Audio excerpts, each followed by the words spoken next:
Today we will start fisheries finance. Actually, whole syllabus is in three parts. First is cooperative, fisheries cooperative. Second is fishery finance, and third is marketing management. So I have completed fisheries cooperative. Now we will start fisheries finance. Here, in fishery finance, we will talk about financial aspect in the fisheries sector. Financial aspect means credit or loan or borrower, types of credit, and the criteria for getting loan. These type of things we will discuss in fisheries finance. What is fisheries finance? Fisheries finance is generally means studying, examining, and analyzing the financial aspect of fisheries or aquaculture activity, which is core sector of India and sunrising sector of India. आवाज नहीं आ रही है फिर से। आवाज नहीं आ रही है? Hello, no sir, cut cut के आ रही है। आ रही है sir. financial aspect means we will talk about money matter relating to production of fish and fisheries product. Okay, so what are the nature and scope of the fisheries finance? Actually, fishery finance includes two terms. One is macro credit or macro finance or micro finance. Sir आवाज नहीं आ clear रही है नहीं आ फिर रहा से। है। आवाज नहीं आ रहा है? सर आवाज नहीं आ रही है साहब साहब। अभी जा रही है? हेलो, अभी आवाज जा रही है?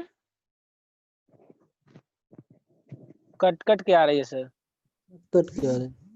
Network problem. हेलो, एक मिनट।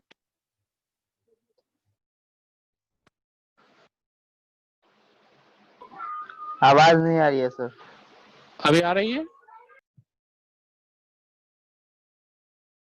हेलो, आवाज जा रही है? Yes sir, yes sir. Yes sir. हाँ, अभी so we are talking about nature and scope of fisheries finance. Actually, fisheries finance is of two types. One is micro फिर level. Cut गया sir. ठीक cut गया sir. आवाज नहीं आ रही है सर। नहीं आ रहा। हेलो, अभी जा रही है आवाज? Hello, yes sir, yes sir. Yes sir. कभी कभी अभी आ रही है। ऐसा कटने लगता पूरा। नेटवर्क का प्रॉब्लम है। So we are talking about nature and scope of fisheries finance. Fisheries finance deals with two things. One is macro finance. Second is microfinance. Macro means when we are finance is done in fisheries sector as a whole. Here we are not concerning individual person. So macrofinance deals with different source of rising fund for fishery as a whole in whole fishery sector. And what is microfinance? Microfinance is when we individually deals with individual farmer or individual business. Okay, that is called microfinance. These are difference between macrofinance and microfinance. In microfinance, financial management of individual fisheries enterprise or unit is concerned, and it is concerned with the study of how the individual fishers or aqua farmer considers various source of credit, quantum of credit to be borrowed from each source, and how he allocate the same thing in for the purpose of fisheries and to increase the production, fish production. So what type of debit and credit, what type of finance one individual or one business unit needs this type of study is called microfinance. And microfinance, in microfinance we are dealing with fishery sector as a whole. अब मान लो fishery sector में कितना, मान लो जिसे बोलता है ना 7 करोड़ जो है फिशरी सेक्टर के लिए डेवलपमेंट के लिए दिया। तो जब हम as a whole fishery sector की बात करेंगे वो होगा मैक्रो फाइनेंस, और जब हम एक इंडिविजुअल यूनिट की बात करेंगे वो होगा micro finance. Now we will talk about credit. Credit क्या होता है? क्रेडिट मतलब लोन, ठीक है। We will talk about credit. Actually credit comes from Latin word. Credit comes from Latin word credit, credo, Latin word credo, which means I believe. Actually, this credit term is comes from Latin word credo, which means I believe. So the process of credit is based on faith and confidence between borrower and lender. So this basic principle of this credit is faith between borrower and lender. What is the definition? Credit is certain amount of money provided for certain purpose on certain condition with some interest which can be repaid sooner or later. इसका मतलब क्या हुआ कि credit या loan क्या है? ऐसा amount जो कि एक पर्टिकुलर शर्त के साथ दिया जाता है और उसके साथ इंटरेस्ट भी इन्वॉल्व होता है, जिसे बाद में रीपे करना होता है, उसको क्रेडिट बोलते हैं, ठीक है। एक प्रोफेसर थे गैलब्रिट, उसके अनुसार credit is the temporary transfer of asset from one who has to other who has not. इसका मतलब हुआ कि क्रेडिट जो है वो टेम्पोररी ट्रांसफर, एसेट का टेम्पोररी ट्रांसफर है, जिसके पास है उसके पास से, जिसके पास नहीं है उसके पास। ये temporary transfer means they have to repay later, okay, with interest. Sir credit में सिर्फ मनी ही आएगा और कुछ नहीं आ सकता है? क्रेडिट मतलब लोन। क्रेडिट, क्रेडिट को जो हम जो लोन है ना, लोन को ही क्रेडिट बोलते हैं। लोन हम जो लेते हैं वही है in terms of money. Okay, तो मनी और कुछ और टर्म से भी ले सकते हैं ना लोन? और टर्म से ले सकते हैं, बॉन्ड्स के एक्चुअली जो भी प्रोसेस है, जैसे हम कोई भी चीज उधार लिए, कोई भी चीज, ठीक है, वो लोन में है, ठीक है। जो भी चीज हम उधार लिए, लोन मतलब उधार लेना, यही ना, ठीक है, वो क्रेडिट है, ठीक है। So why credit is needed in fisheries? What are the need of credit in fisheries? Actually in earlier time, पहले के समय में क्या होता था, हम लोग क्रेडिट के लिए डिपेंडेंट थे कहाँ? मनी लेंडर के पास। अब मनी लेंडर के पास जो, जिससे हम क्रेडिट लोन लेते थे, उसमें क्या क्या डिफिकल्टीज थी? फर्स्ट तो लोन एडिक्वेट था, मतलब वो जो है सबके लिए अवेलेबल नहीं होता था। अब जितना क्रेडिट चाहिए या लोन चाहिए उतना नहीं मिलता था, एडिक्वेट था। दूसरा, वो लोन जो है वो एक्सपेंसिव भी था और एक्सप्लॉयटेटिव भी था। एक्सपेंसिव और एक्सप्लॉयटेटिव मीन वो जरूरत से ज्यादा उसके साथ शर्तें थी, और उसके साथ जरूरत से ज्यादा क्या था? इंटरेस्ट रेट था, जिससे जो फार्मर्स हैं उसको काफी नुकसान होता था, ठीक है। तो ये सब चीज को ओवरकम करने के लिए जो है बहुत सारी जो मल्टी एजेंसी अप्रोच को अपनाया गया गवर्नमेंट के थ्रू, और बहुत सारे बैंक्स का निर्माण हुआ, ठीक है, ये क्रेडिट नीड को फुलफिल करने के लिए, ठीक है।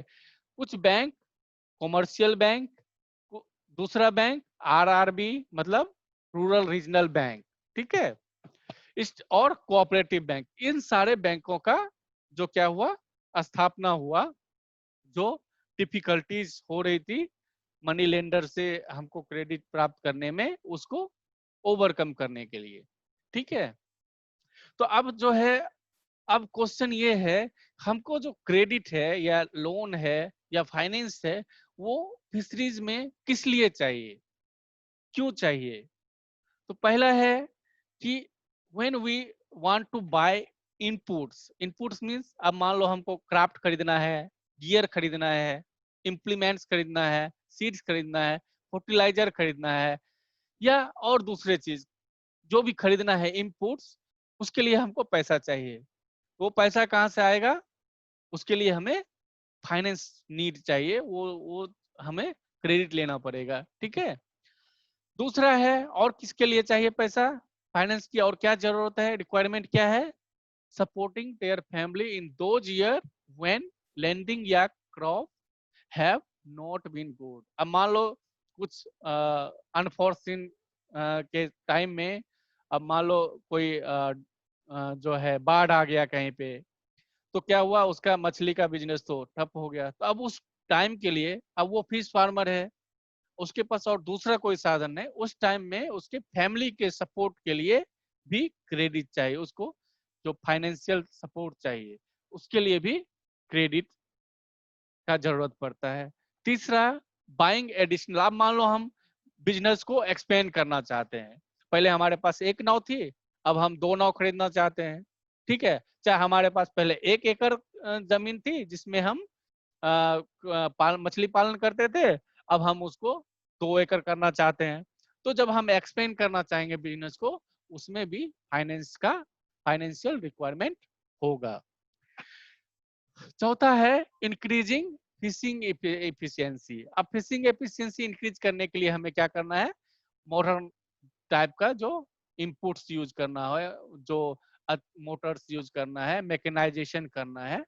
तो अब इफिशिएंसी इंक्रीज करने के लिए भी हमें फाइनेंशियल सपोर्ट की जरूरत होती है। तो ये सब जो एरिया है वहां पे हमें फाइनेंशियल रिक्वायरमेंट होती है, और फाइनेंशियल रिक्वायरमेंट हम कई तरह से पूरा करते हैं। एक तो हमारे पास खुद का जो पैसा होगा उससे करेंगे, वो अगर कम पड़ रहा है रिलेटिव से लेंगे, या फिर जो है लोन लेंगे, क्रेडिट लेंगे, बैंक से लेंगे, या फिर बैंक से लेंगे, या फिर कोई मनी लेंडर से लेगा। तो ये सब जो है जगह है जहां से वो अपना फाइनेंशियल रिक्वायरमेंट पूरा करता है।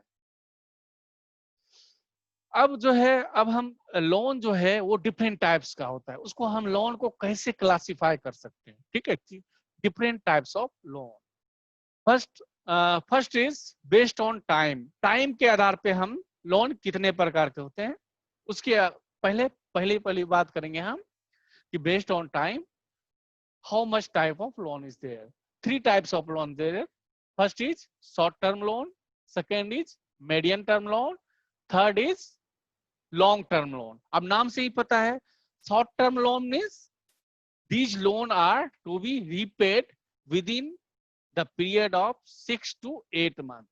6 से 18 6 to 18 month, 6 से 18 महीने में आपको ये लोन चुकाना है। इसका जो रीपेमेंट पीरियड है वो 6 महीने से 18 महीने तक है। इसको बोलते हैं short term loan. Short term loan को हम किस चीज में यूज कर सकते हैं? ऑपरेशनल कॉस्ट, जो इनपुट जैसे हम फीड खरीदेंगे, या फिर जो लेबर को पेमेंट करने में, या फिर जो है प्रोबायोटिक्स खरीदने में, और या सीड खरीदने में, ये छोटी छोटी जो ऑपरेशनल कॉस्ट है उसके लिए हम यूज करेंगे शॉर्ट टर्म लोन।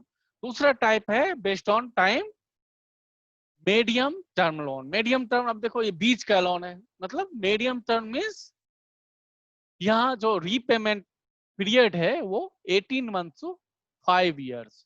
आपको जो चुकाने की अवधि है लोन चुकाने की वो है 18 to 5 year, 18 month to 5 year. इसमें हम क्या कर सकते हैं? छोटा मोटा इन्वेस्टमेंट कर सकते हैं।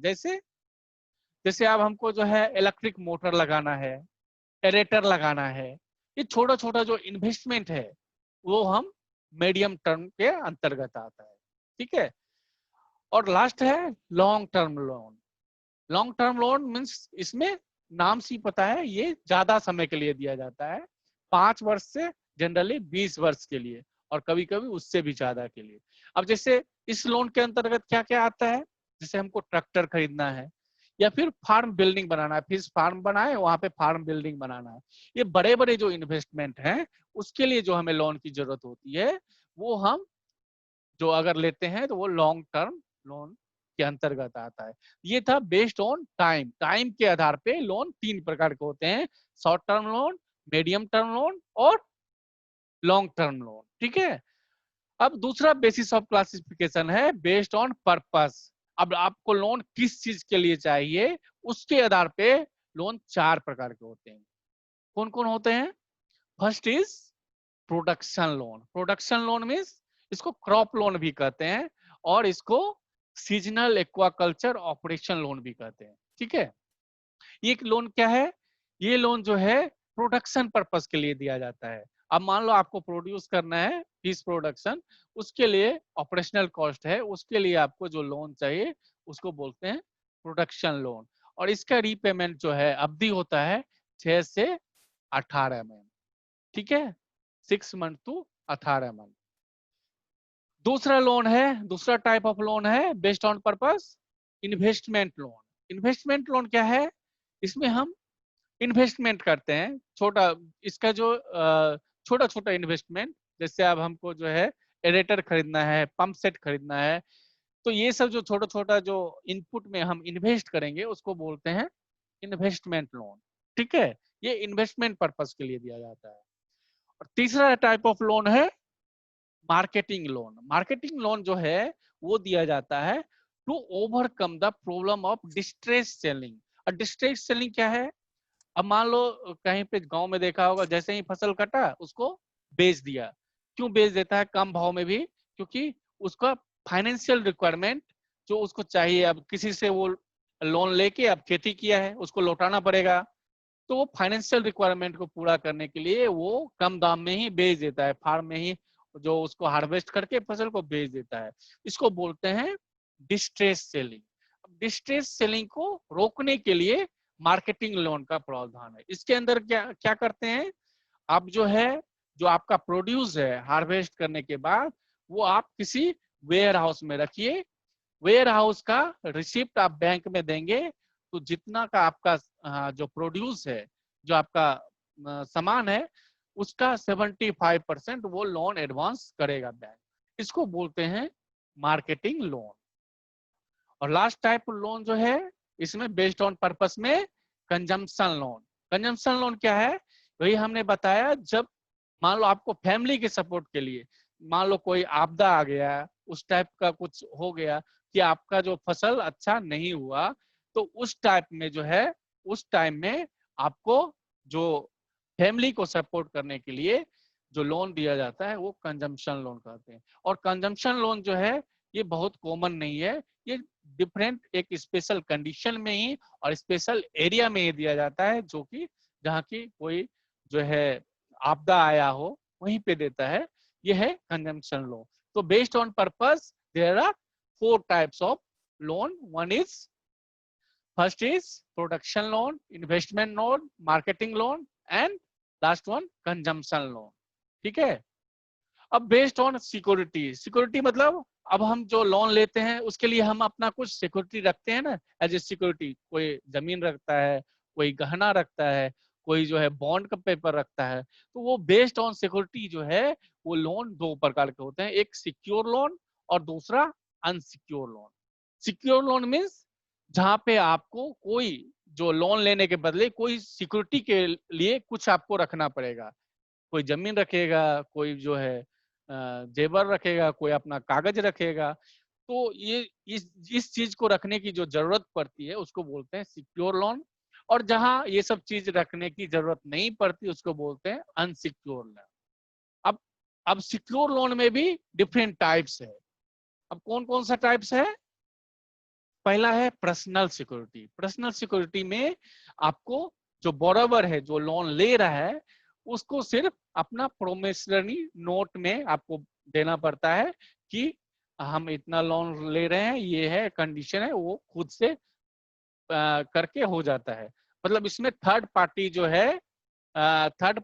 है गारंटी और गारंटर कभी जरूरत पड़ता है, कभी नहीं भी पड़ता है। इसमें जो जो ये जो लोन एडवांस होता है वो faith between buyer and lender के बीच होता है, वो पर्सनल सिक्योरिटी हुआ। दूसरा टाइप ऑफ लोन है कोलेटरल सिक्योरिटी। कोलेटरल सिक्योरिटी में क्या है, यहाँ पे प्रॉपर्टी जो है मूवेबल प्रॉपर्टीज जैसे LIC बॉन्ड या फिक्स डिपॉजिट बॉन्ड्स या फिर वेयर हाउस का रिसीप्ट या कोई लाइव स्टॉक, इस टाइप का जो मूवेबल प्रॉपर्टीज है उसको आपको जो लेंडर है, जो लेंडर एजेंसी है, वहां पे रखना पड़ेगा। तो ये जो होता है इसको बोलते हैं कोलेटरल सिक्योरिटी। तीसरा टाइप ऑफ लोन है कार्टेल। कार्टेल लोन जो है वो क्या है, ये साहूकार जो है, जैसे साहूकार के पास आपने जेबर या फिर कोई यूटेंसिल, घर का कोई जो सामान है वो रख के आपने लोन लिया साहूकार के पास, तो इसको बोलते हैं कैटल। ठीक है, ये जो पहले के जमाने में कॉमन था, ये अभी ज्यादा कॉमन नहीं है। ठीक है, जिसमें गहना या फिर आपका जो घर का जो सामान है वो साहूकार के पास रखते हैं। चौथा टाइप ऑफ लोन है मॉर्टगेज। मॉर्गेज क्या है, मॉर्गेज में क्या करते हैं कि आपको इमोबल प्रॉपर्टी, जैसे आपका लैंड है या बिल्डिंग, लैंड का कागज है या बिल्डिंग का कागज है, इस टाइप का चीज आपको जो लैंडर एजेंसी है या बैंक है जहां से आप ले रहे हैं वहां पे रखना पड़ेगा। इसको बोलते हैं मॉर्गेज। मॉर्गेज में जो बोरोवर है, जो बोरोवर है, जो लोन ले रहा है, उसको बोलते हैं मॉर्गेगर, और जो लेंडर है, जो लोन दे रहा है, उसको बोलते हैं मॉर्गेगी। ठीक है, और ये जो मॉर्गेज है वो दो प्रकार का होता है जनरली, एक है सिंपल मॉर्गेज और दूसरा है इक्विटेबल मॉर्गेज। सिंपल मॉर्गेज जो एप्लीकेबल है वो ऐसे प्रॉपर्टीज पे होता है जो इनहेरेंट किया हुआ है आपके एंसेस्टर से। मान लो आपके दादा का जो जमीन है वो आपने लिया है, उस टाइप का प्रॉपर्टीज आप कहीं पे रख के आप लोन लेना चाहेंगे तो वो एप्लीकेबल होगा सिंपल मॉर्गेज। और अगर आपका खुद का प्रॉपर्टी आपने खरीदा है, आपने खुद एक्वायर किया है, तो वो अगर प्रॉपर्टीज आप रख के लोन ले रहे हैं वो आएगा इक्विटेबल मॉर्गेज। ठीक है, पांचवा टाइप का जो लोन है उसको बोलते हैं हाइपोथेकेटेड लोन। हाइपोथेकेटेड लोन जो है इसमें क्या होता है, ओनरशिप राइट जो है वो बोरोवर का रहता है उस संपत्ति पे जो लोन के थ्रू खरीदा है, लेकिन लीगल जो राइट है वो जो लेंडर है, एजेंसी है, जैसे बैंक है, उसके पास रहता है। जैसे तुमने सुना होगा जो ट्रैक्टर लिया लोन पे, ट्रैक्टर लिया तो आपका जो फिजिकल ओनरशिप है ट्रैक्टर पे वो आपके पास है, लेकिन लीगल जो राइट है वो बैंक का है। अगर डिफॉल्ट के टाइम में जब आप उसका पैसा चुका नहीं पाएंगे तो वो आपका ट्रैक्टर लेके चला जाएगा और उसको सेल कर देगा। जब आप डिफॉल्ट होंगे तो उसे वो लीगल राइट है कि वो आपके प्रॉपर्टी को सेल कर जाएगा, सेल कर सकता है। इस टाइप ऑफ जो लोन है उसको बोलते हैं हाइपोथेकेटेड लोन। और इसमें जो बोरोवर है उसको हाइपोथेकेटर बोलते हैं और जो लेंडर है उसको हाइपोथेकेट बोलते हैं। ठीक है, ये भी दो प्रकार का होता है, एक है की लोन और दूसरा है ओपन लोन। की लोन में क्या है, जो जैसे एग्रीकल्चर जो प्रोड्यूस है वो आपको जो लैंडिंग एजेंसी है उसके सुपरविजन में रखना होगा, और जब तक आप पे नहीं करेंगे तब तक आप उसको बेच नहीं सकते। ठीक है, और लेकिन ओपन लोन में क्या है, ओपन लोन में जो आपके पास वो संपत्ति रहेगी, वो चीज रहेगी, लेकिन लीगल राइट जो है उसके पास रहेगी। ठीक है, जैसे ट्रैक्टर का मैंने उदाहरण दिया। तो ये था हाइपोथेकेटेड। अनसिक्योर लोन में कुछ जरूरत नहीं है, ये सब था सिक्योर लोन। अनसिक्योर में कोई चीज रखने की जरूरत नहीं है, ये बेस्ड ऑन होता है confidence between borrower and lender, उसके बीच का जो फेथ है उस पे होता है। इसमें आपको कोई चीज रखने की जरूरत नहीं होती है। लेकिन जो रियल लाइफ में जो बैंक है या जो भी एजेंसी है वो अनसिक्योर लोन नहीं होता है। ये आपका जो आपका जान पहचान का रिलेटिव है वही लोग अनसिक्योर लोन दे सकते हैं आपको, बैंकिंग एजेंसी अनसिक्योर लोन नहीं देती है। ठीक है, ये था हमारा क्लासिफिकेशन किसका, जो हमारा क्रेडिट का क्लासिफिकेशन था, जो हमारा लोन है उसका क्लासिफिकेशन था। अब हम लेंडर का क्लासिफिकेशन करेंगे। लेंडर दो प्रकार के होते हैं, एक तो इंस्टीट्यूशनल क्रेडिट है जो क्रेडिट इंस्टीट्यूशनल क्रेडिट है, दूसरा है नॉन इंस्टीट्यूशनल। इंस्टीट्यूशनल मीन्स जैसे हम बैंक से लेंगे, कोऑपरेटिव बैंक के लेंगे, इस टाइप का एजेंसी जो है वो है, अगर लेंगे क्रेडिट उसको बोलते हैं इंस्टीट्यूशनल क्रेडिट। और अगर हम लोन कोई किसी पर्सन से लिए, कोई जो रिलेटिव से लिए, कोई कमीशन एजेंट से लिए, या कोई मनी लेंडर से लिए, तो इसको बोलते हैं नॉन इंस्टीट्यूशनल क्रेडिट। जनरली जो रूरल एरिया है उसमें नॉन इंस्टीट्यूशनल क्रेडिट बहुत ज्यादा होता है। लोग मनी लेंडर से या रिलेटिव से या फिर कोई जो प्रोफेशनल है, कोई जिसके पास पैसा है, उससे लोग क्रेडिट लेते हैं, वो है नॉन इंस्टीट्यूशनल। और कोई किसी बैंक या कोऑपरेटिव बैंक या और कोई एजेंसी है तो उसको बोलते हैं इंस्टीट्यूशनल क्रेडिट। ठीक है। उसी प्रकार क्लासिफिकेशन ऑफ बोरोवर, बोरोवर को कैसे क्लासिफाई करते हैं, उसको हम डिफरेंट बेसिस पे क्लासिफाई करते हैं। एक तो पहला है बिजनेस एक्टिविटी। अब कुछ जो लोन लेने वाला है वो फार्मर्स है, कुछ है डेयरी फार्मर है, कोई पोल्ट्री है, कोई फिश फार्मर है, कोई रूरल आर्टिसियन है। तो ये इस टाइप से उसको बोरोवर को क्लासिफाई करते हैं based on their business activity. Borrower को और दूसरे तरह से क्लासिफाई कर सकते हैं based on size of farm. अब साइज ऑफ फार्म के आधार पर कैसे उसको क्लासिफाई करेंगे, कोई जो है फिश कल्चर पॉन्ड में लेबर का काम करता है, वो एक कैटेगरी हो गया। कोई जो है स्मॉल मार्जिनल फार्मर है, कोई स्मॉल फार्मर है, और कोई लार्ज फार्मर है। तो based on size of farm भी हम बोरोवर को क्लासिफाई कर सकते हैं। बेस्ड ऑन लोकेशन भी हम क्लासिफाई कर सकते हैं, जैसे कोई हिल एरिया में करता है, कोई ट्राइबल एरिया में करता है, उस आधार पे भी हम बोरोवर, जो लोन लेने वाला है उसको बोरोवर बोलते हैं, उसको क्लासिफाई कर सकते हैं। और एक दूसरा तरीका है based on liquidity. Based on liquidity भी हम बोरोवर को क्लासिफाई करते हैं। इसके आधार पे हम दो तरह से करते हैं, दो तरह से करते हैं। दो तरह में कौन है, एक सेल्फ लिक्विडिटी लोन है, दूसरा partial liquidity. Self liquidity loan मतलब जो इनकम जो है वो एक क्रॉप से जो जनरेट होगा, जैसे लोन लिया आपने, खेती किया, और उससे जो इनकम जनरेट हुआ उसी ईयर आपको पे करना है लोन, इसको बोलते हैं सेल्फ लिक्विडेटिंग लोन। और अगर जो है आपने लोन लिया और उसके बाद आपने जो क्रॉप किया, उसके बाद आपको जो है लोन को पे करने में 2 से 5 ईयर लग जाता है, और रिपेड करने में 2 से 5 ईयर लग जाता है, तो उसको बोलते हैं पार्शियल लिक्विडिटी लोन। अगर सेम ईयर हम जो है क्रॉप उगाए और रीपेमेंट कर दिए लोन का, उसको बोलते हैं सेल्फ लिक्विडेटिंग लोन। और अगर हमको 2 से 5 ईयर लग गया पे करने में, उसको बोलते हैं पार्शियल लिक्विडेटिंग लोन। ठीक है। अब बेस्ड ऑन अप्रोच 3 प्रकार का होता है, एक है इंडिविजुअल अप्रोच, दूसरा है एरिया बेस्ड अप्रोच, और differential interest rate. Individual approach, अब कोई आदमी, एक इंडिविजुअल आदमी गया लोन लेने, वो है इंडिविजुअल अप्रोच।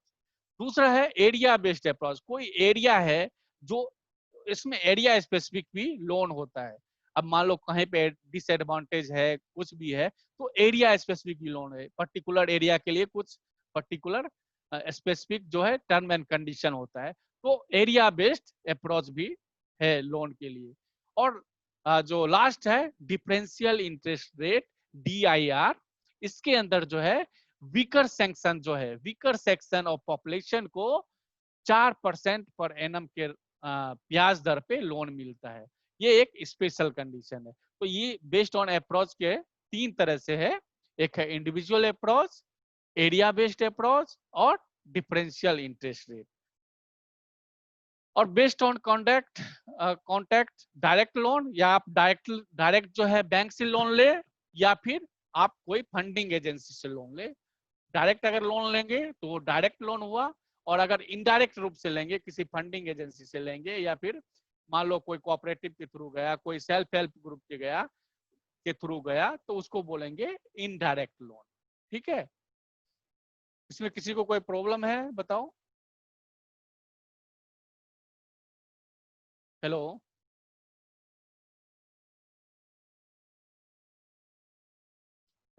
हेलो, किसी को कुछ प्रॉब्लम है? No sir. ये हमारा जो है हेलो। ये फिशरीज फाइनेंस है, इसमें हमको 3 क्लास लगेगा। ठीक है, ये पहला क्लास था, 2 क्लास और लगेगा। एक्चुअली फिशरी फाइनेंस के अंत में जो है थोड़ा पार्ट अकाउंटिंग का भी है, अकाउंटिंग भी पढ़ाएंगे इसी में। तो 3 क्लास इसमें लगेगा फिशरीज फाइनेंस में।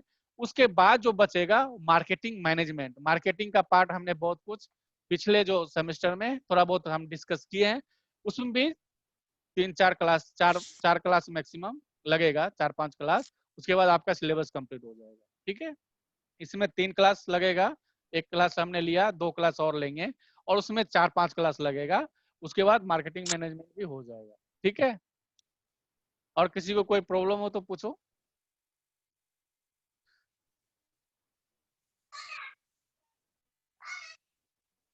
Okay, thank you.